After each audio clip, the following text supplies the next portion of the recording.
तन धरि सुखिया काहू न देखा, जो देखा सो दुखिया। उदय अस्त की बात कहते हूँ, सबका किया विवेका, सबका किया विवेका। तनि धरि सुखिया काहू न देखा, तनि धरि सुखिया काहू न देखा। जो देखा सो दुखिया, जो देखा सो दुखिया। बाटे बाटे सब कोई दुखिया, बाटे बाटे सब कोई दुखिया। क्या गिरही बैरागी, क्या गिरही बैरागी। सुखाचार्य दुख जी के कारण, सुखाचार्य दुख ही के कारण। गर्भ ही माया त्यागी, गर्भ ही माया त्यागी। तन धरि सुखिया काहू न देखा, तनि धरि सुखिया काहू न देखा। बड़ी विचित्र बात है, सबका दुख बिलक बिलक है। एक ही घर में रहने वाले 10 सदस्य हैं, 10 का दुख बराबर नहीं है, कम ज्यादा। 10 का दुख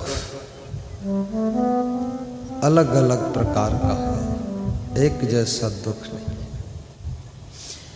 एक जैसी घटना है, लेकिन कोई कम दुखी हो रहा है, कोई ज्यादा दुखी हो रहा है, कोई मध्यम दुखी हो रहा है, कोई बिल्कुल ना के बराबर दुखी है, हंसता रहता है। लोग कहते हैं तुझको दुख नहीं है क्या, कुछ बोलता नहीं है, फिर थोड़ी देर बाद हंसता है। और कबीर साहब ये भी कहते हैं कि योगी भी दुखी है और गृहस्थ भी दुखी है, जंगम भी दुखी है।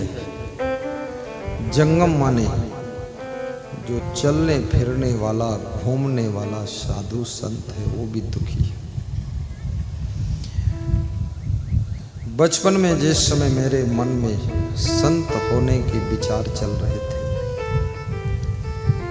सर्दी के महीने में एक साधु को साइकिल ढकेलते हुए देखा। उसकी साइकिल में पैडल नहीं थे, केवल लोहे का धुरा था, और वो धुरा उसके पैरों में टकराया था तो पैरों से खून भी गिर रहा था। और मिट्टी में थोड़ा लथरा पथरा साधु साइकिल के कैरियर पर मैली कुचैली गठरी बांधकर ढकेलता हुआ जा रहा था। उसको देखकर मेरे मन में थोड़ा डर लगा कि साधु बनने में भी झंझट दिख रहा है, ये कैसा साधु घूम रहा है। फिर मैंने पूज्य श्री क्षमादेव का दर्शन किया तो मेरी हिम्मत बढ़ी कि नहीं ठीक, ये संत ठीक है। याद रखना, आस्था के साथ साथ व्यवस्था भी ठीक होना चाहिए, क्योंकि जिनकी व्यवस्था ठीक नहीं है वे भी डिस्टर्ब रहते हैं, और जिनकी आस्था ठीक नहीं है उनका मन डिस्टर्ब रहता है। इसलिए आस्था से मोक्ष का रास्ता खुलता है और व्यवस्था से, सुविधा से जीवन जीने का रास्ता खुलता है। इसलिए याद रखना, गुरु के चरणों में आस्था रखो, परंतु अपने जीवन यापन की व्यवस्था भी ठीक रखो। सुंदर मकान बनाओ, सुंदर गाड़ी रखो, सुंदर कपड़े रखो, और इनकम सोर्स के रास्ते भी खोलिए, और सामान इतना होना चाहिए कि एक दो किसी को दे दो तो भी कम न पड़े। उदार भाव से जिंदगी जियो, और सत्संग कराने भर का भी पैसा होना चाहिए, क्योंकि अपने लिए तो हर व्यक्ति कमा लेता है। एन केन प्रकारेण अपना पेट अपनी बेटी, अपना बेटा अपनी बेटी को पालता है, भरता है। लेकिन जो सत्संग समागम कराकर, भंडारा करके हजारों लोगों को संस्कार देने की सेवा करता है, वो व्यक्ति धरती के देवी और देवता ही होते हैं, और वे संसार को स्वर्ग बनाने में मेहनत कर रहे हैं। आज जो सत्संग सनहा परोरा की दिव्य धरती पर हो रहा है, ये सत्संग यूट्यूब चैनल से लाखों लोग श्रवण करेंगे और उनको सबको लाभ मिल रहा है। क्योंकि याद रखना, मनुष्य का अगर पथ सही है, मार्ग सही है, तो एक कदम भी मंजिल की ओर ही निकट पहुंचेगा। यदि आपका रास्ता गलत है, बेगूसराय पश्चिम है और तुम पूरब को जा रहे हो, तो आपका हर कदम बेगूसराय से दूर होता चला जा रहा है। गुरु आपको मार्गदर्शन देता है, गुरु आपको रास्ता बताता है। तिलक सबको लगाया जा रहा है, प्रेम से तिलक लगवाइए, और जिनके पास में आस्था हो तो तिलक की थाल में दक्षिणा भी अर्पित करिए। तिलक बहुत बड़ा काम करता है। तिलक लगाकर शराब की दुकान पर जाने की हिम्मत नहीं पड़ती है। तिलक लगाकर मुर्गी पकड़कर ले जाने की हिम्मत नहीं पड़ती है। तिलक बिना प्रवचन दिए हुए शांति से तुमको कंट्रोल करता है। इसलिए कलयुग में लोग कहते हैं तिलक लगाने से क्या होता है, तो मैं उनसे कहता हूँ जब कुछ होता ही नहीं तो तिलक लगा कर देख लो क्या होता है। जो होता है वो हो जाएगा। तो कलयुग में लोग तिलक क्यों नहीं लगाते हैं? ताकि कहीं भी जा सकें, कहीं बैठ सकें, कुछ भी खा सकें, कुछ भी कर सकें, कुछ भी पी सकें। इसलिए वो तिलक नहीं लगाते। तिलक नहीं लगाते इसका मतलब ये नहीं कि उनको आत्मज्ञान हो गया है, इसका मतलब ये नहीं ब्रह्मज्ञानी हो गए हैं। तिलक इसलिए नहीं लगाते हैं ताकि गलत कर्म करने में उनको सुविधा रहे, संकोच न लगे, इसलिए तिलक नहीं लगाते हैं। तिलक और माला, कंठी माला और गुरुमंत्र ये तुमको बहुत कंट्रोल करते हैं। ये बहुत बड़े ब्रेक हैं। और जिसके जिंदगी में ब्रेक है और जिंदगी जीने के लिए विवेक है, ब्रेक और विवेक ये दोनों जिसके कंप्लीट हैं, याद रखना उसकी जिंदगी के कांटे भी फूल बन जाते हैं, कांटे भी फूल बन जाते हैं। विवेक होना आसान नहीं है। विवेक विवेक विवेक विवेक की चर्चा करना आसान है। विवेक ऐसे है जैसे जलता हुआ दीपक है। और जिनको विवेक नहीं है उनका जीवन ऐसे है जैसे बुझा हुआ दीपक है। बुझे हुए दीपक को भी दीपक कहते हैं, लेकिन वो प्रकाश नहीं करता है, अंधेरा ही रहता है, उसकी तरफ से कोई रोशनी नहीं। और जलते हुए दीपक को भी दीपक कहते हैं, पर जलता हुआ दीपक घनघोर अंधकार को फाड़ देता है और प्रकाश करके आपको मार्गदर्शन करता है। जिनके पास विवेक का जलता हुआ दीपक है वह रास्ता कभी भटकते नहीं। लेकिन विवेक कहां से उदय होता, कैसे उदय होता है? बिनु सत्संग विवेक न होई। क्या बात है, समझना है। एक दिन सत्संग कर लो, 2 दिन कर लो, साल भर कर लो, सोच लो विवेक हो जाएगा। विवेक बहुत विचित्र है। आप एक दिन केवल दीपक में तेल डाल दो, सोचो जिंदगी भर ये जलता रहेगा? नहीं, उसमें बार बार तेल डालना पड़ेगा, बार बार बत्ती का ध्यान रखना पड़ेगा। याद रखना, सत्संग का तेल पड़ता है विवेक के दीपक में और गुरु भक्ति की बत्ती पड़ती है, तब ये विवेक का दीपक जलता है और जिंदगी भर तुमको रास्ता बताता है। जय हो, जय जय जय हो, जय। ये जो सत्संग यहाँ हो रहा है ये कोई राजनीतिक कार्यक्रम नहीं है और ना ये सांसारिक कार्यक्रम है। कुछ लोग गांव में बैठे हैं, वो सोचते हैं अरे साहू परिवार के लोग करा रहे हैं, अपने को उसमें क्या जाना है।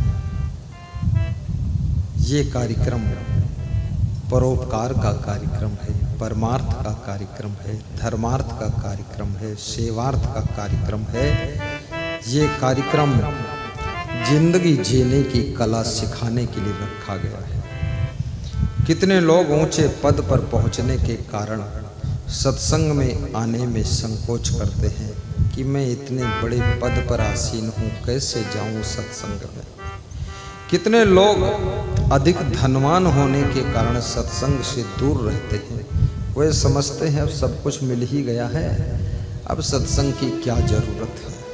लेकिन उनको ये नहीं मालूम है कि धन से केवल कलम मिल सकती लिखने की कला नहीं, धन से बेड मिल सकता है विश्राम नहीं, धन से सामान मिल सकता सम्मान नहीं, धन से माइक मिल सकती बोलने की कला नहीं, धन से 56 प्रकार का भोजन मिल सकता है, लेकिन डाइजेस्ट करने की कला वहाँ कहीं नहीं मिल सकती है। याद रखना, धन से रामायण मिल सकती, गीता भागवत मिल सकती है, लेकिन ज्ञान नहीं मिल सकता है, और वो ज्ञान सत्संग से मिलता है। कितने लोगों को अपनी जाति का अभिमान होता है कि मैं ऊंची जाति का हूँ, मैं ये हूँ वो हूँ, मैं क्षत्रिय हूँ, मैं और हूँ, मैं त्रिवेदी हूँ। वेद एक भी नहीं मालूम है, सब लवेद कर दिया है। लेकिन ये तो कोई महान व्यक्ति जो ब्राह्मण कुल में जन्म लेकर के सत्संग का रसिक बनता है, उसी का नाम तो संजय प्रभु होता है। और क्षत्रिय परिवार में भी जन्म लेकर के दादू सिंह राजपूत, जो कि आज स्वर्गीय हो गए, लेकिन गुरु के दीवाने थे। उनकी आत्मा को शांति प्राप्त हो। उनकी मृत्यु से हमारी भक्त मंडली, संत मंडली में बहुत बड़ी पीड़ा हुई है, क्योंकि वह बहुत बड़े स्टार प्रचारक थे, स्वर्गीय श्री दादू सिंह राजपूत। याद रखना, भगवान राम स्वयं राजपूत थे, लेकिन संत के चरणों में नमन करके विवेक को प्राप्त करते थे। इसलिए व्यास गादी निवेदन करेगी कि जाति पाति, ऊंच नीच, कीच बीच, ये सब छोड़कर धनवान बड़े पद पर हैं, अफसर हैं, ये हैं वो हैं, ये सब छोड़ करके सत्संग की नदी में स्नान कीजिए। और सत्संग में जो नहा लेता है, नहा लो जिसका जी चाहे, नहा लो जिसका जी चाहे भरा सत्संग का दरिया नहा लो जिसका जी चाहे। जी चाहे यानी इच्छा अनुसार, ये कोई जबरदस्ती का मामला नहीं। कितने लोग गांव में सत्संग चल रहा हो बैठे ताश खेलते रहते हैं, कुछ लोग गप मारते रहते हैं, कुछ लोग चर्चा करते हैं संग देव कौन है, ये कहाँ से हीरा लाल ढूंढ लाता है, ढोल बजाता हुआ लिए जा रहा है, ये रथ पर बैठा है, साधु कैसा है, हंसता भी है, कहीं फंसता नहीं है, खूब हंसता है। लोग देखते रह जाते हैं। लेकिन याद रखना, सत्संग उन्हीं को मिलता है जिनके प्रबल भाग्योदय होते हैं। भाइयों में भी सबको सत्संग नहीं मिलता है। जिस भाई के प्रबल पुण्य होते हैं उसी भाई को सत्संग मिलता है। कभी कभी पुत्र के माध्यम से माता पिता को सत्संग मिल जाता है। कभी कभी गांव का कोई एक ऐसा व्यक्ति है जिसके माध्यम से गांव क्षेत्र एरिया कई जिला के भक्तों को सत्संग मिल जाता है। और कभी कभी याद रखना, कोई गांव में आश्रम है, उस आश्रम में कभी कभी सत्संग भंडारा होता है। उन्हीं को मिलता है लाभ जिनके अंदर श्रद्धा होती है, जिनके कुछ पुण्य एकत्र होते हैं। पापी का मन सत्संग में ऐसे नहीं लगता है जैसे बुखार आने पर भोजन अच्छा नहीं लगता है, ऐसे पाप अधिक होने पर सत्संग अच्छा ही नहीं लगता है। जय। तुलसी पिछले पाप से सत्संगत न सुहाय, जैसे जग के ताप से भूख विदा होई जाए। खूब बुखार आ जाए तो भूख विदा हो जाती है, खाने का मन नहीं करता। ऐसे ही जिनको पाप का बुखार चढ़ा हुआ है उनको सत्संग में जाने का मन ही नहीं होता है। एक स्त्री कह रही थी कि मेरा पति मुझे सत्संग में छोड़ जाता है, फिर 3 किलोमीटर दूर कार खड़ी करके बैठा रहता, कार में मेरा इंतजार करता है कब सुनकर आएगी, कब आएगी। और मैं 3 घंटे सत्संग में बैठकर सुनती रहती हूँ, पूरा समाप्त हो जाता तब जाती हूँ। वो बार बार फोन लगाता है, मैं उठाती ही नहीं, साइलेंट कर देती हूँ। तो गुरुजी कुछ ऐसी कृपा करो इसका कल्याण हो जाए, मेरे पति का भी उद्धार हो जाए। पति जीवन यात्रा के बीच में मिलता है, लेकिन रिश्ता ऐसा कोमल मधुर जुड़ जाता है कि पत्नी को पति के आत्मा के भी कल्याण की चिंता हो जाती है। जब दिल से प्रेम हो जाता है, हर पत्नी चाहती है मेरा पति भी भक्ति करे और गुरु जी से जुड़ जाए। हर पति चाहता है मेरी वाइफ भी अपनी लाइफ को सुधार कर गुरु जी की भक्ति में जुट जाए।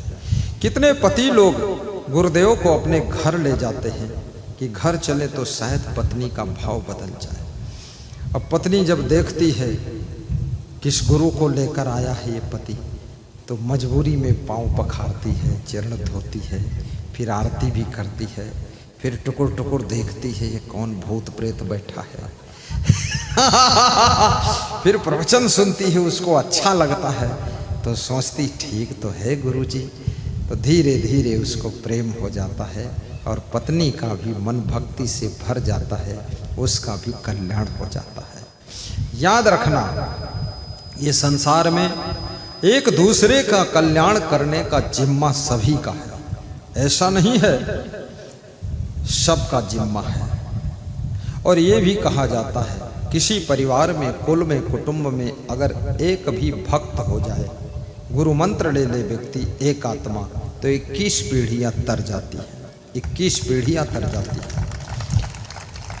ये तो एक लिमिट में लिखा है, लेकिन अगर ठीक से कोई भक्त हो जाए हीरालाल जैसा, सिया राम जैसा, परमानंद जैसा, जयकांत जैसा, बबीता जैसा, रीना जैसा, ये हमारे योगेश जैसा, ईश्वर रावटे जैसा 21 पीढ़ियां नहीं, संजय प्रभु जैसा 21,000 पीढ़ियां भी तर जाती हैं। क्योंकि जब वो बड़ा सत्संग होता है तो कितने परिवार वहाँ आते हैं सुनने के लिए। सब वहाँ से ज्ञान का अमृत भर भर कर ले जाते हैं और स्वयं परिवार को भी जोड़ते हैं, रिश्तेदार को भी जोड़ते हैं। धीरे धीरे 21,000 पीढ़ी तर जाती है। जैसे कोई संत बनता, महान संत बनता है, तो सबसे पहले लोग कहते हैं कि अपने घर में कोई संत नहीं बना है, अपने कुल परंपरा में संत बनने की व्यवस्था नहीं है, संत बनोगे कुछ घटित हो जाएगा, कुछ बात हो जाएगी। लेकिन वो संत बन गया, प्रचंड संत बना, ऐसा संत बना 21 पीढ़ियां नहीं, 21,000 भी नहीं, 21 लाख भी नहीं, 21 करोड़ पीढ़ियों को तार देता है। गांव गांव में, जिला जिला में, प्रदेश प्रदेश में, देश विदेश में जा जा कर सत्संग करता है। उसके सत्संग से न जाने कितने लोगों का जीवन धन्य हो जाता है।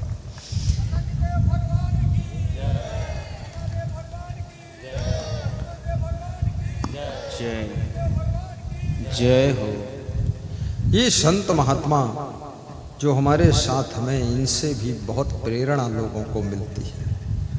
ये साधारण बात नहीं, ये भी किसी माता पिता के लाडले थे और बहुत प्रेम से पाले गए थे, परंतु इनके मन में तपस्या और वैराग्य उमड़ पड़ा और ये अपना घर द्वार छोड़कर गुरु के चरणों में आ गए। गुरु के चरणों में माता पिता का दोनों का स्नेह इनको मिल रहा है।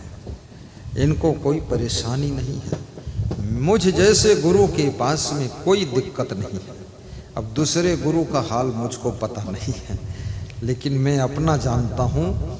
मेरे साथ में चलता फिरता स्वर्ग रहता है, स्वर्ग रहता है, कोई कमी नहीं रहती। सभी संतों के लिए बिछाने के लिए गद्दे, ओढ़ने के लिए रजाई, मच्छरदानी, मच्छरों से बचने के लिए, खाने पीने के लिए सब भोजन बनाने के बर्तन और फर्स्ट क्लास साफ सफाई का झाड़ू व्यवस्था, बर्तन धोने के लिए कर्मचारी, मंडप लगाने के लिए कर्मचारी, और जिसको व्यायाम करना हो तो ब्रह्मचारी भी व्यायाम कर सकता है। इसमें मैंने इस मंडप को व्यायाम शाला नाम दिया है। जिसको थोड़ा एक्सरसाइज करना हो तो व्यायाम शाला में 1 घंटा मेहनत करे तो एक्सरसाइज हो जाता है। डबल फायदा होता है, शरीर भी स्वस्थ हो गया और सेवा भी आगे बढ़ गई। तो हमारे साथ में संत सुखी है। इनका जो आश्रम है वो भी लाखों घर देख लो, उसमें से एक सुंदर आश्रम इनका है। मैंने तो कबीर पंथ में इतना सुंदर आश्रम देखा ही नहीं जितना इनका सुंदर आश्रम। ये छोटे छोटे जो खड़े हुए हैं ग्वाल बाल, ये मामूली नहीं है, ये तो बड़े भाग्यशाली हैं और ऐसा सोते हैं ठाठ से। अब मैं इनको बेहोश कर देता हूँ, रोज सो जाओ ठीक से, कोई दुख नहीं है, बस त्याग वैराग्य से प्रेम से रहो। जिनके मन में संत होने की इच्छा होती हो कि मैं भी संत बन जाऊं, हिम्मत करके गुरु से बता देना, और संत बनने में बहुत सुख है। मैं गृहस्थ आश्रम में रहने वालों से कहूँगा कम से कम 2 बेटा और 2 बेटी को जन्म जरूर दीजिए। ज़्यादा सीमित परिवार मत रखिए। नहीं, संत कौन बनेगा? 1 बेटा 1 बेटी। अब संत कैसे बने? संत बने तो वंश रुके, और वंश चले तो संत रुके। तो इसलिए 2-4 बेटा हो तो भी अच्छा। आप टेंशन मत लीजिए, माता पिता थोड़ा विचार करें। माता पिता सोचते हैं 1 बच्चा होगा 1 बेटी होगी, हम उसको केयर करेंगे, संभालेंगे, शिक्षा देंगे, ये करेंगे वो करेंगे, बड़ा उसके लिए इकट्ठा कर देंगे। लेकिन विवेकानंद शायद वो 10 भाई थे, रविंद्रनाथ टैगोर भी 14 भाई थे, और ये जो प्रधानमंत्री जी ये 6 भाई हैं। अब 6 भाई और माँ के पास में जमीन जगह खेत पात बिजनेस कुछ था नहीं, मजदूरी करके पाला पोसा, उसका बेटा पीएम बना। और तुम एक बेटा पैदा किए, एक ही को पाले पोसे और पीएम बना ही नहीं, वो कुछ और बना। तो तुम इतना टेंशन क्यों लेते हो? मैं भी 6 भाई था और 6 में मैं फर्स्ट क्लास संत हो गया। सोचिए, 6 में बहुत कंप्लीट रहता। हमारे साथ में कई संत 6 वाला है। मैंने अपनी माँ से कहा कि 6 बच्चों को जन्म क्यों दिया तुमने? बोले पता नहीं किस नंबर पर कौन महान आत्मा आएगी, तो तुम 2 नंबर पर आए, 3 नंबर पर आए। बड़ी बहन है, फिर भाई है तुम्हारा, फिर तुम आए। अगर हम 2 ही नंबर में बंद कर देते तो तू कैसे आता है? चुप रहे। तो माँ ने कहा मुझको महान आत्मा भी पैदा करना था, इसलिए मैंने चालू रखा, आने दो, देखते हैं कौन दिव्य आत्मा आती है। तो तुम एक ऐसे जन्म लिए कि मुझे भी तार दिया, बाप को भी तार दिया, सबको तार दिया, और बिहार में आकर के यहाँ भी खूब प्रवचन सुनाया है। याद रखना, ज्ञानी के लिए प्रदेश की सीमाएं टूट जाती है और परम ज्ञानी के लिए विदेश की सीमाएं भी टूट जाती हैं। सूरज सबके लिए उदय होता है। महाज्ञानी व्यक्तित्व आत्मा सबके लिए जन्म लेती है। वो केवल एक प्रदेश के लिए नहीं, एक फैमिली के लिए नहीं, भगवान कृष्ण विश्व के कल्याण के लिए जन्म लिए थे। भगवान राम सबके उत्थान और कल्याण के लिए जन्म लिए थे। ऐसे कोई महान संत की आत्मा भी जन जन के कल्याण के लिए उसका अवतार होता है, उतारने के लिए आता है।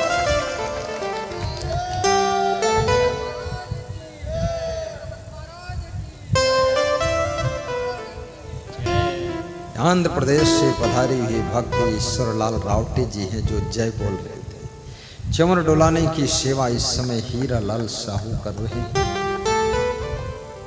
बीच बीच सेवा बदल जाती है, अपने आप बदल लेना चाहिए, थोड़ा थोड़ा 10-10 मिनट करना चाहिए। जरा देर ठहरो स्वामी, तमन्ना यही है,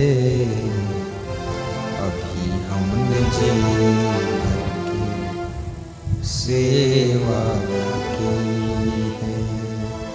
गा दूं? 2 लाइन गा देता हूं, गाइए संत लोग, गाइए, आनंद कर दो। जरा देर ठहरो स्वामी, तमन्ना यही है,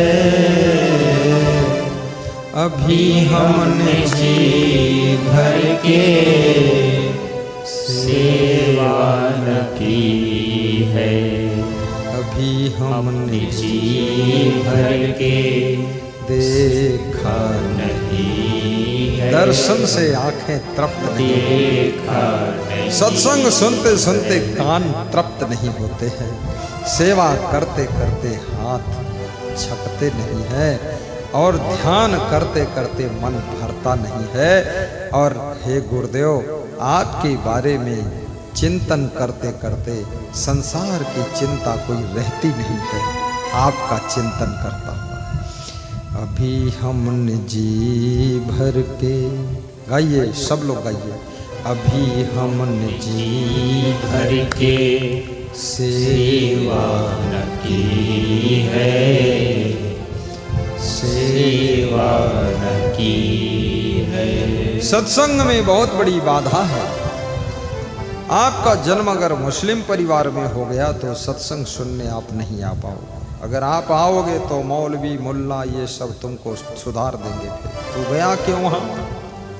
कोई साधु प्रवचन सुना रहा तो सुनेगा तो कहीं अपना मजहब छोड़ देगा तो चल उधर मत जाना, इधर क्या कमी है, बस बोल अल्लाह इल्लल्लाह इल्लल्लाह बोल। वो नहीं आ सकता डर के मारे। जैन धर्म में जन्म हो गया तो उसको भी आना मुश्किल है, क्योंकि लोग अपने अपने पिंजरे से किसी को उछलने नहीं देना चाहते हैं, बांध के रखना चाहते हैं। लेकिन सत्संग हिंदू, मुसलमान, सिख, ईसाई, जैन, यहूदी, पारसी के लिए नहीं है। सत्संग तो मानव मात्र के लिए है। सत्संग तो पशु पक्षियों की भी शांति के लिए है, क्योंकि सत्संग सुनने वाला सत्संगी भाई बहन वो पशु पक्षियों के ऊपर भी दया करता है, उन पर भी उसकी करुणा रहती है। अभी हमने जी भर के सेवा न की है, सेवा न की है। सेवा से मन भरना नहीं चाहिए। सासू की सेवा करो, कभी उबना डूबना मत। पति की सेवा करो, कभी थकना मत, उबना मत। अपने परिवार की सेवा करो, बच्चों की व्यवस्था करो, पत्नी की व्यवस्था करो, कभी उलझना मत। खुशी मनाइए और जिंदगी का ये कर्तव्य समझ करके कार्य करते रहो। सेवा से जो थक जाता है तो समझ लो प्रेम और श्रद्धा की कमी है, और सेवा से जो न छकता है न थकता है तो समझ लो श्रद्धा और प्रेम भरपूर है। अब इसमें कोई कसर नहीं है, अब उसका कोई कसूर नहीं है। जय हो, जय जय जय। दान करने से भी जिसका मन भरता हो, क्या दान कर दो। लखीमपुर से श्रीमती सुमन गुप्ता के पुत्र विकास गुप्ता का फोन आया, बोले मम्मी से जरा बात करना। तो हमने कहा ठीक है साहिब बंदगी, गुरुजी आपकी आज्ञा लिए बिना मैं आश्रम आया हूँ। तो हमने कहा आज्ञा की क्या बात है। बोले हम 10-15 लोग आए हैं और अपने हाथ से भोजन बना रहे हैं और भोजन करेंगे और आश्रम में थोड़ा पैदल चल के व्यायाम भी करेंगे। आपसे पूछा नहीं तो संकोच लग रहा था, तो मैंने कहा संकोच मत करिए, आश्रम में तो कभी भी आप आ सकते हैं। तो उन्होंने कहा एक सलाह करना चाहता हूँ आपको मैं, आपके भक्त आते इनके ठहरने का इंतज़ाम नहीं है तो इनके लिए 20 कमरा बनाना चाहता हूँ, तो आपको पैसा दे दूंगा, आप बनवा देना। हमने कहा आप ही बनवा दो। बोले हमसे उतना अच्छा नहीं बनेगा, आप तो आर्किटेक्ट इंजीनियर भी हैं, बढ़िया नक्शा देंगे, ठीक बन जाए। मैंने कहा चलो हम आपके बेटे के साथ मिलजुल कर बनाएंगे। उन्होंने कहा कि हम भक्तों के ठहरने के लिए व्यवस्था करेंगे, कम से कम 200-300 भक्त ठहर जाए इतने कमरे बना देंगे। वास्तव में गुरु की सेवा, संत की सेवा और गुरु के भक्तों की सेवा ये बहुत कठिन सेवा है। भक्तों के लिए सोचना, अब वहां तक पहुंच गए कि भक्त भी दुखी न हो। भक्त के लिए पीएम पटेल का फोन आया कनाडा से, बोले कि हमने जो संकल्प लिया है मेरे जीते जी कमरा बन जाए गुरुजी, हम तो संसार से चले जाएंगे लेकिन लोग रहेंगे, पीएम पटेल की सेवा चलती रहे। कनाडा से पिछले गांव में जहां मैं सत्संग कर रहा था, रितेश कुमार जी, अशोक मुखिया जी और घनश्याम दास मुखिया ये प्रवचन करा रहे थे। पवन कुमार यादव, संजय यादव, संतोष यादव आदि आदि सब सत्संग में शामिल थे। तो वहाँ पर एक माता जी आई पीरपैती से और उसने कहा गुरुजी मेरा बहुत बड़ा काम हुआ, मैं आपका ध्यान लगाया और आपका प्रवचन सुना, मेरे को मेरा लड़का बहुत बड़ी सर्विस प्राप्त कर लिया है, तो मैं प्रोग्राम कराऊंगी 2027 में, उसके लिए 11,000 जमा करती हूँ। अयोध्या आश्रम में एक कमरा बनाऊंगी, उसके लिए 11,000 जमा करती हूँ, और नित्य का दान में 8,000 लाई हूँ, वो स्वीकार कीजिए। आपके लिए कपड़ा भी लाई हूँ। और गुरुजी बस आप कभी कभी, मेरा नाम ललिता देवी है, मेरे पति मुन्ना लाल साहब, मुन्ना प्रसाद जी हैं, मैं यही चाहती हूँ कि हम अब जो समय बचा है खूब प्रवचन घर में सुनूं और अच्छा घर बना करके आपको बुला करके उसमें 3 दिन रखूं और प्रवचन कराऊं पीरपैती तहसील में फर्स्ट क्लास सत्संग हो। तो हमने कहा यो मस्त, आपकी इच्छा पूरी होगी। जो इच्छा करी हो मन माही, राम प्रताप कुछ दुर्लभ नहीं। हमारे छत्तीसगढ़ के महान भक्त ने एक दिन मुझसे कहा कि गुरुदेव, जो अयोध्या में आश्रम बनेगा तो आपके रहने के लिए जो कक्ष बनेगा उसको मैं रेडी करके और बनाकर उसमें जो जो जरूरत हो सब फिट करके दूंगा और आपको बिस्तर पर लेटा दूंगा, फिर देख लूंगा और चला जाऊंगा। उसका नाम योगेश साहू है।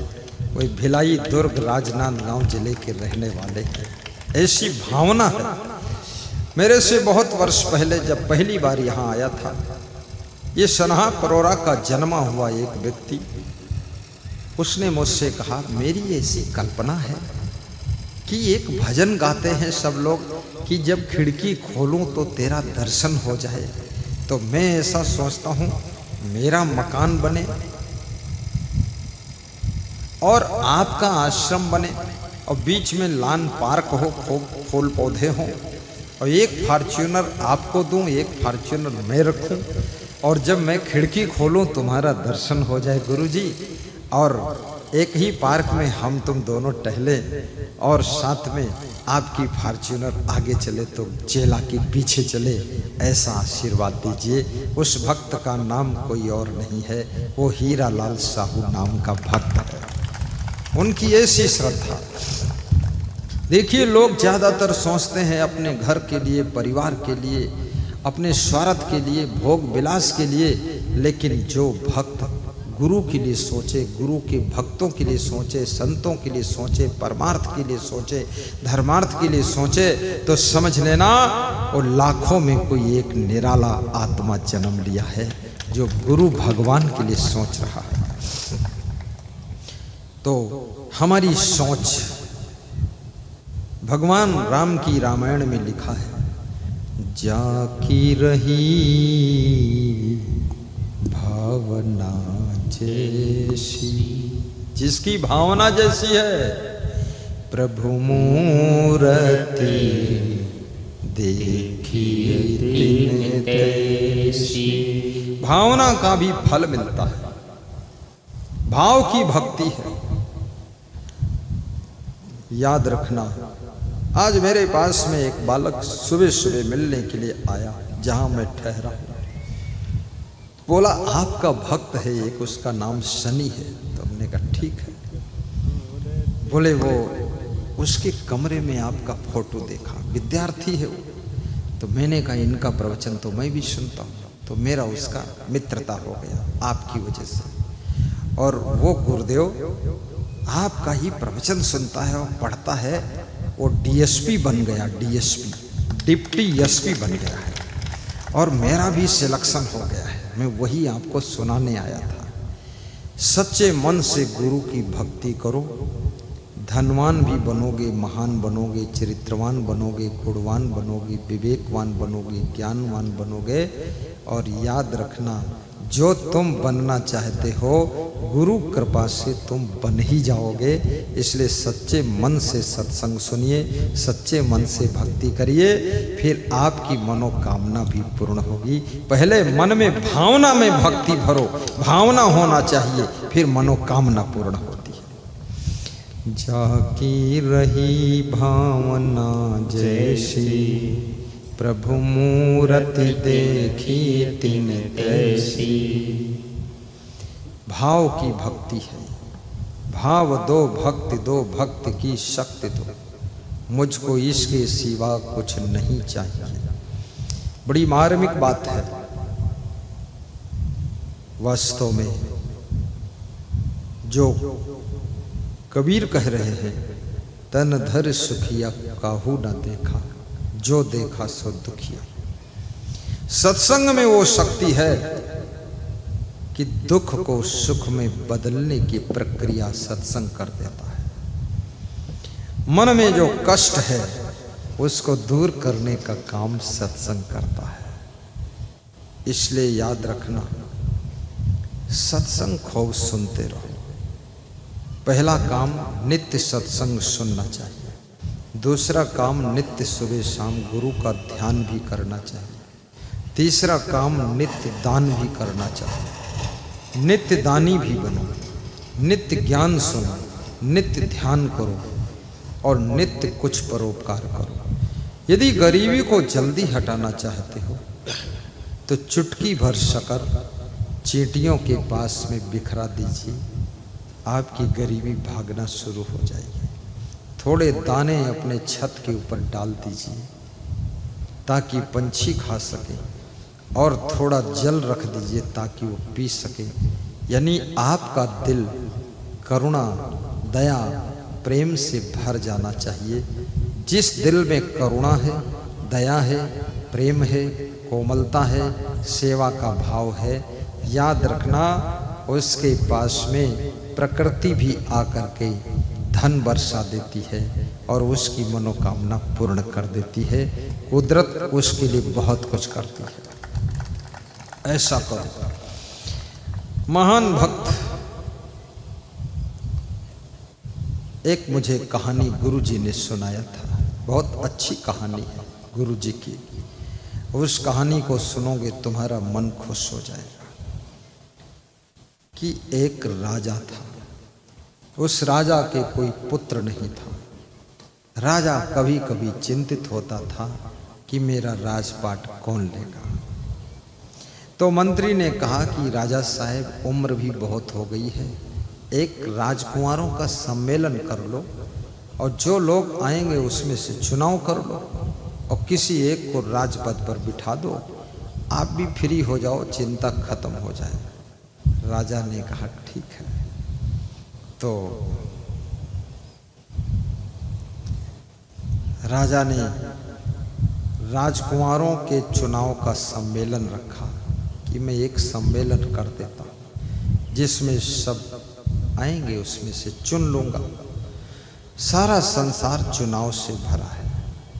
कोई दामाद का चुनाव करता है, कोई बहू का चुनाव करता है, कोई पति का चुनाव, कोई पत्नी का चुनाव, और कोई सब्जेक्ट का चुनाव, कोई बिजनेस का चुनाव, कोई गुरु का चुनाव, कोई शिष्य का चुनाव, और कोई नेता का चुनाव, विधायक का चुनाव, सांसद का चुनाव। संसार में चारों तरफ चुनाव ही चुनाव है। अब अगर आप में योग्यता है तो आप चुन लिए जाओगे, आप अयोग्य हैं तो आप चुनाव से बाहर हो जाएंगे। इसलिए अपने को योग्य भी बनाइए। कितने लोग पति बनने के चुनाव में खड़े हैं, उम्मीदवार हैं, लेकिन अयोग्य हैं, उनमें योग्यता नहीं, तो वे चुनाव से बाहर हो जाते हैं, उनका कोई विवाह करता ही नहीं। कितनी लड़कियां पत्नी बनने की उम्मीदवार बन करके चुनाव के लिए खड़ी हो जाती कि मेरा भी विवाह हो जाए, लेकिन योग्यता नहीं है, अयोग्य है, गुणहीन है, अवगुणी है, कुछ गड़बड़ है, तो वह उनका कोई चुनाव नहीं करता है, वैसे पड़ी रह जाती है। इसलिए हमेशा योग्य बनिए, हमेशा गुणवान बनिए, हमेशा महान बनिए, बुद्धिमान बनिए, विवेकवान बनिए, धनवान बनिए, अच्छा मकान बनाइए, अच्छी व्यवस्था रखिए। याद रखना मनुष्य का चुनाव उसके सुंदर स्वभाव, सुंदर चरित्र और उसकी उन्नति और उसकी प्रगति, उसका विकास देख करके उसका चुनाव होता है। इसलिए हर तरह से समग्र विकास होना चाहिए, हर तरह से तुम्हारी उन्नति होनी चाहिए, तो संसार में जिस फील्ड में तुम चाहते हो तुम्हारा चुनाव हो जाएगा।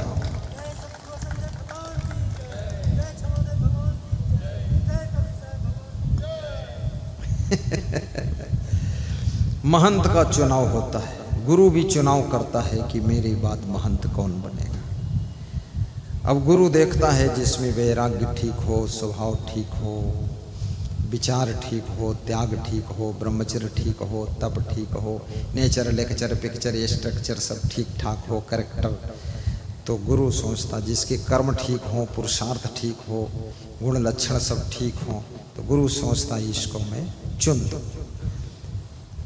कोशिश करो कि आप भी अपने गुणों को विकसित करो और आपका चुनाव जिस क्षेत्र में आप हैं उस क्षेत्र में आपका चुनाव हो जाए। क्योंकि याद रखना सभी लोग प्रेम पाने के उम्मीदवार हैं, सब लोग चाहते हैं कि हमको लोग प्रेम दें, लेकिन सबको प्रेम नहीं मिलता है। क्योंकि प्रेम के पात्र बनोगे तभी प्रेम मिलेगा, ऐसे सबको प्रेम नहीं मिलता है। कितने साधु भी इधर उधर घूमते रहते, उनको कोई बुलाने वाला नहीं, नाश्ता खिलाने वाला नहीं, दक्षिणा भी देने वाला नहीं, फोकटनाथ घूमते रहते हैं पोपड़ लाल। अब उनको कौन बुलाए, कौन चुनाव करे उनका? अब ये बहुत कठिन बात है। मैं तो आपसे निवेदन करूंगा, संत भी बनो, ठीक ठाक बनो, ऐसे खाली टाइम पास करने वाले संत मत बनो। कम से कम और चीज तो छोड़ो, बुद्धिमान कम हो लेकिन चरित्रवान तो बनो। चरित्रवान बनने में बुद्धि का क्या काम है? कम से कम चरित्रवान बनो, सुंदर स्वभाव बना लो और अच्छे अच्छे गुण अपने भीतर पैदा कर लो, महान बनो। ये तो बिना पैसे के ही होता है। और ये बन जाओगे, वैराग्यवान बनो, ब्रह्मचारी सही बनो, तो आपका चुनाव पूरा संसार करेगा। सब आस लगा कर बैठेंगे कि ये महान संत हमारे आंगन में कब चरण रखेगा, कब चरण रखेगा, ऐसी सबकी आस रहती है। तो ऐसा तो राजा ने बहुत बड़ा सम्मेलन रखा और राजा भी घूम रहा था, ढूंढ रहा था, देख रहा था। सुबह सुबह निकलता था तो एक गरीब आदमी का लड़का अपने बाप से बोला कि राजा साहब के यहाँ राजा बनाने का चुनाव हो रहा है, तो मैं भी जाऊंगा। तो मुझे पिताजी बढ़िया पैंट बनवा दो, बढ़िया कोट बनवा दो, मैं फर्स्ट क्लास कोट पैंट पहन कर जाऊंगा, तो वहाँ लोग देखेंगे तो थोड़ा आकर्षित होंगे, तो हो सकता मेरा नंबर लग जाए। बाप ने कहा मैं गरीब हूँ, तो इस दौड़ में शामिल मत हो, इसमें संभव नहीं, तेरा कुछ नाम आ जाए, गरीब आदमी है। अरे पापा कैसे भी कर दो। तो उस गरीब आदमी ने कर्ज लेकर के कोट पैंट बनवा दिया कि अच्छा ठीक है जाओ। वो कोट पैंट पहन करके सुबह सुबह निकला, देखा रास्ते में एक व्यक्ति भीख मांग रहा है और उसको ठंडी लग रही है, बुजुर्ग है, तो कोट पैंट उतार कर उसको दे दिया कि तुम पहन लो। अब उसी रास्ते में वो राजा भी सामान्य वेशभूषा में निकला हुआ था। वो देख रहा था ये आदमी कर क्या रहा है।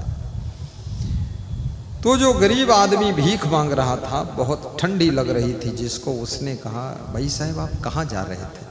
बोले मैं तो राजा के चुनाव में जा रहा था, लेकिन हमको दया आ गई, तुम्हें ठंड लग रही थी, तुमको कोट पैंट दे दी। बोले तो तुम क्या पहन कर जाओगे? बोले कोई बात नहीं। अब वो जिसने कोट पैंट उतार करके दिया, वो ये नहीं समझता था ये जो पास में तीसरा व्यक्ति खड़ा है राजा साहब यही है। तो राजा साहब ने कहा कि ठीक है,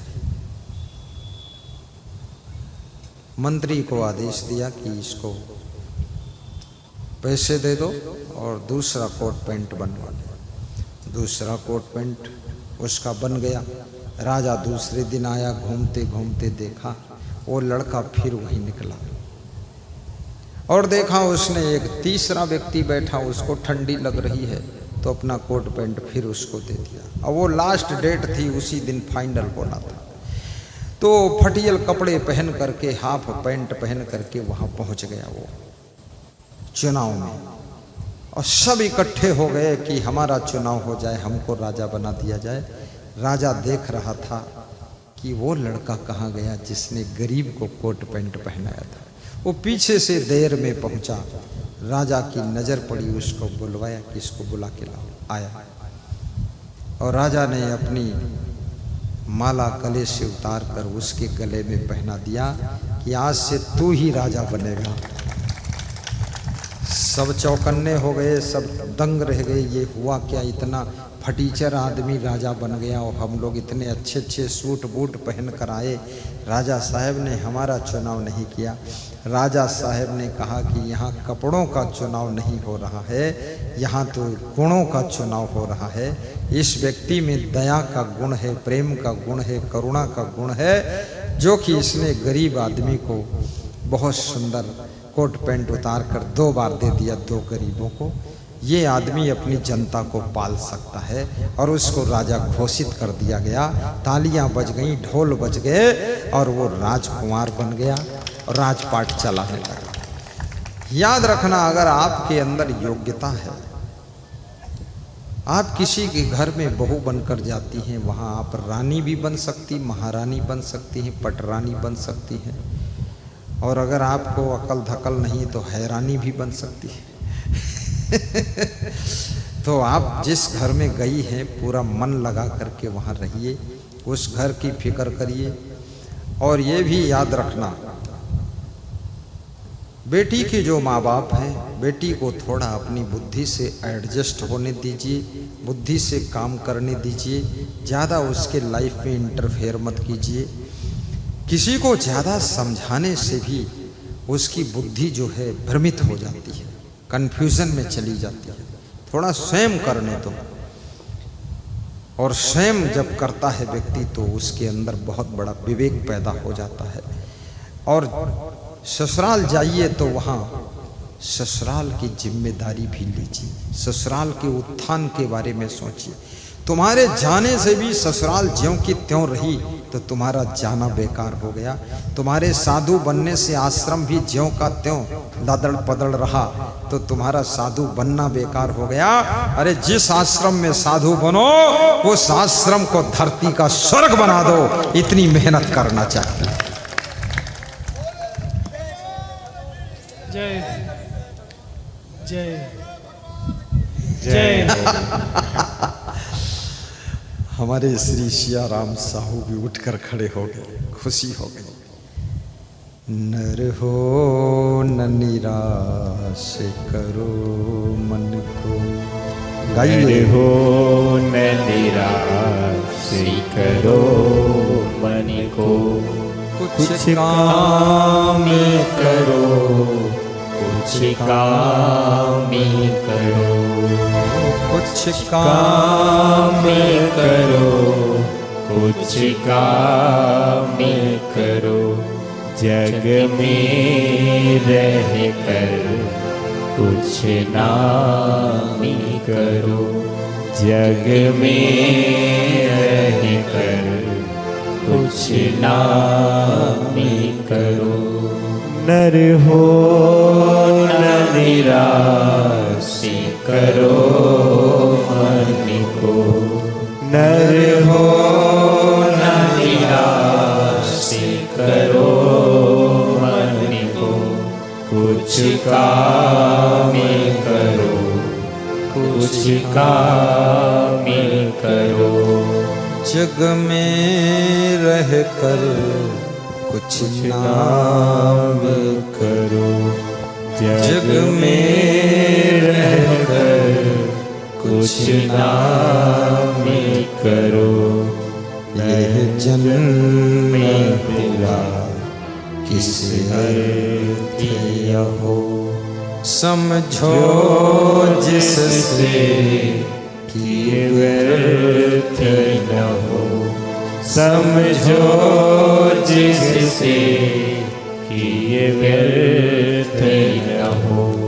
नर जो जिससे कि ये व्यर्थ न हो, नर हो न निराश करो मन को, कुछ काम करो, कुछ काम करो, जग में रह कर कुछ नाम करो, कुछ नाम करो। नर हो न निराश करो मन को, नर हो न निराश करो मन को। बोलिए सद्गुरु भगवान की जय, संत समाज की जय, भक्त समाज की जय। दयालु दिल के महान भक्त श्री हीरालाल जी एक विकलांग बालक को गोद में लेकर गुरु जी के द्वारा कंठी पहनवाने के लिए लाए हैं।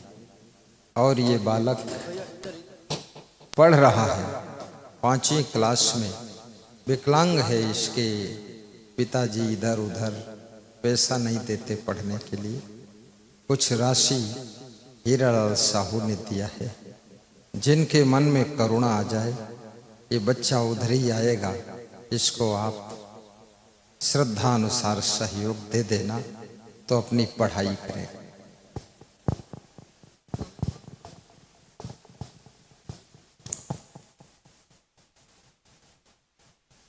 कुछ काम करो, कुछ काम करो, जग में रहकर कुछ नाम करो।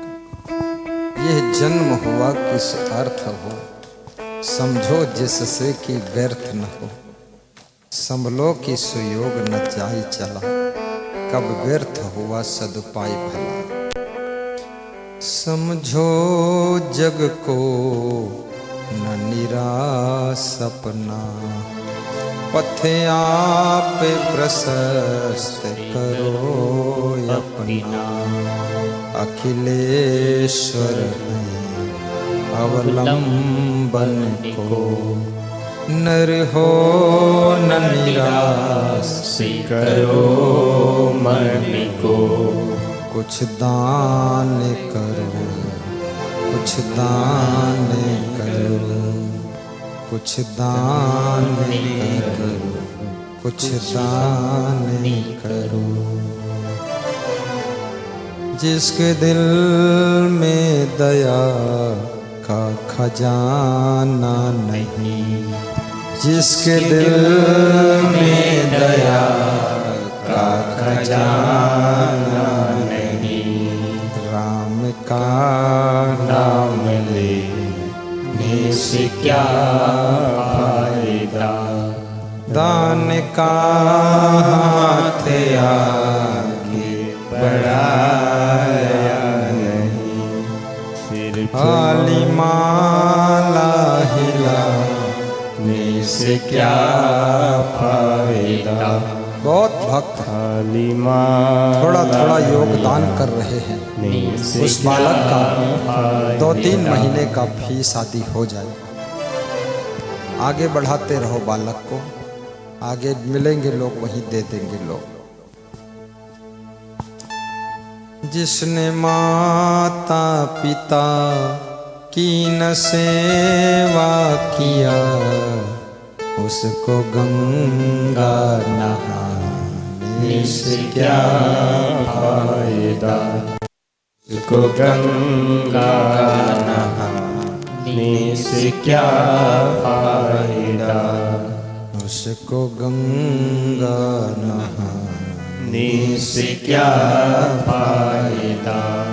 उसको गंगा नहाने से क्या फायदा। बोलिए सद्गुरु भगवान की जय हो, बोलिए संत भगवान की जय हो।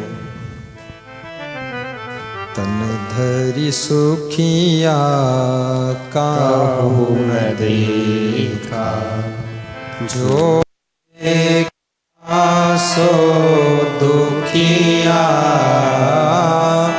जो देखा सो दुखिया, सुखिया काहू न देखा। शरीर में कोई न कोई रोग, कोई न कोई व्याधि आ जाती, शरीर से भी दुख मिलता।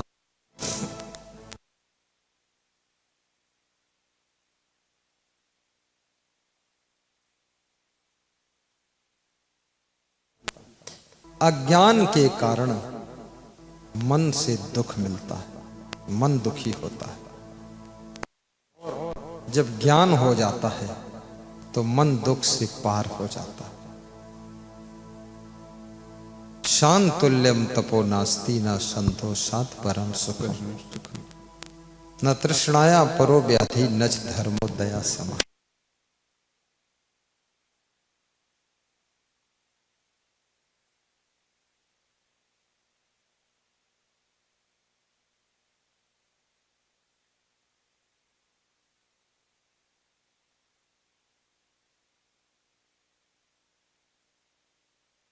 कहा है शांति ही तप है, और कोई अलग तप नहीं है। शांति तप है, और शांति पैसे से नहीं मिलती है। शांति आपको अपने सुंदर स्वभाव से बनाना पड़ता है। जिनके पास में सहनशीलता है, जिनके पास में क्षमा का भाव है, उनके घर में शांति प्रकट होती है। एक दूसरे को क्षमा भी कीजिए, एक दूसरे की गम भी खा लीजिए, और अपने परिवार को संभाल कर रखिए। साथ में ये भी बात याद रखना, संयम नियम की डोरी में जीवन को बांधिए, ताकि आपका स्वास्थ्य भी अच्छा रहे। प्रसन्न रहिए, जीवन को मंगलमय बनाइए, मन को दुखी होने से बचाइए। आप सबका कल्याण हो, ऐसी मैं शुभ कामना करता हूँ। और अब मौसम धीरे धीरे शीतल हो गया है। धीरे धीरे गुरु जी की कृपा से कल पुनः सत्संग का समागम 3 बजे से है, परसों भी 3 बजे से है, और कल प्रातः श्री मनोज कुमार जी के पावन घर में ग्राम बस्ती फतेहपुर गुरुदेव जाएंगे। उनके यहाँ 8:30 बजे सुबह पहुँचेंगे। 8 बजे लेने आ जाना, और वहाँ से 10 बजे लौट आएंगे। साथ में श्री हीरा लाल हमको ले जाएंगे, वहाँ पहुँचाएंगे। और मुझे बहुत खुशी है, क्योंकि ये बहुत शांत प्रिय स्थान है। पेड़ पौधे भी हरे भरे लगे हुए हैं, जगह भी है। भक्त का घर है, कोई सामान कम पड़े वहां से ले लो। और मेरा निवास बहुत सुंदर है, बहुत कमरा है वहाँ। खूब संत लोग आराम से विश्राम करते हैं। आयोजक व्यासो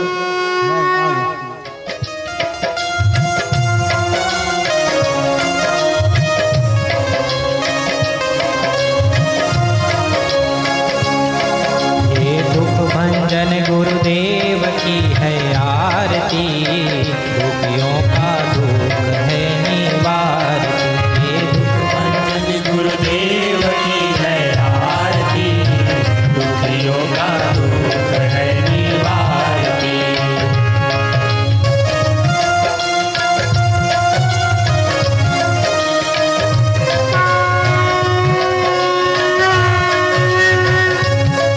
ये दुख हरता, ये सुख करता, ये भक्ति दिलाने वाला है, बिगड़ी बनाने वाला। ये दुख हरता, ये सुख करता, ये भक्ति दिलाने वाला है, बिगड़ी बनाने वाला। गुरु नाम यही, गुरु धाम यही, गुरु नाम यही, गुरु धाम यही। ये है गुरुवर की आरती, दुखियों का दुख है निवारती। ये दुख भंजन गुरुदेव की है आरती, दुखियों का दुख है निवारती।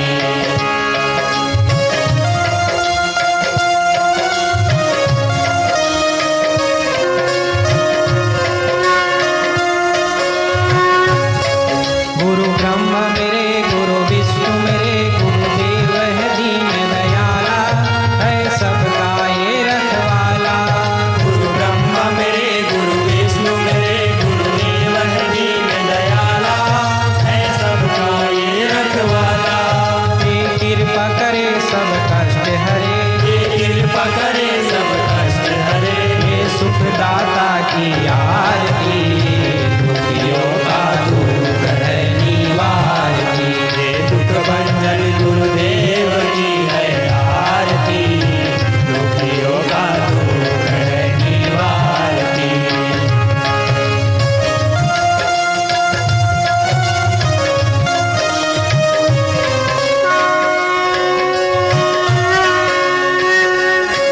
ये करुणा सिंधु, ये दीन बंधु, सही राह बताने वाला, सतबोध कराने वाला।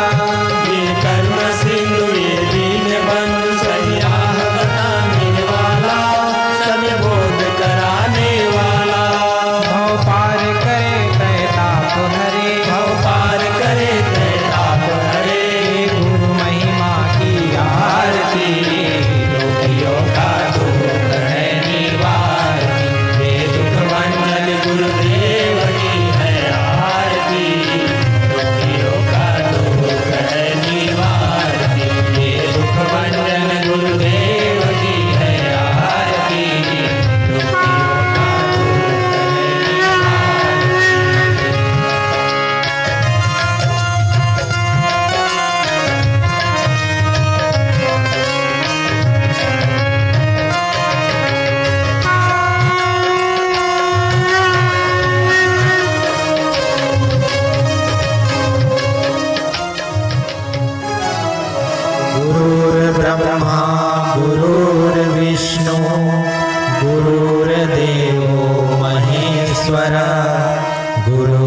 साक्षात् परब्रह्म तस्मै श्री गुरुवे नमः। ध्यानमूलं गुरुर्मूर्ति पूजामूलं गुरुपदं मन्त्रमूलं गुरुर्वाक्यं मोक्षमूलं गुरुकृपा मोक्षमूलं गुरुकृपा। त्वमेव माता च पिता त्वमेव त्वमेव बन्धुश्च सखा त्वमेव त्वमेव विद्या च द्रविणं त्वमेव त्वमेव सर्वं मम देव देव त्वमेव सर्वं मम देव देव। आप सभी बैठ करके गुरुदेव जी को बंदगी प्रणाम करें। सभी बैठ जाएं। बंदहु सन्मुख पार की शीस भेंट धरु हाथ वचन उचारहु बंदगी सत्य प्रेम के साथ। साहेब बंदगी साहेब बंदगी साहेब बंदगी। बोलिए सद्गुरुदेव की जय, संत समाज की जय, भक्त समाज की जय, आज के आनंद की जय हो। आप आइए सर्वप्रथम इस कार्यक्रम के आयोजक भक्त समस्त साहू परिवार गुरुदेव का आशीर्वाद प्राप्त करें। तत्पश्चात यहाँ पर परिक्रमा पथ बनाया गया है।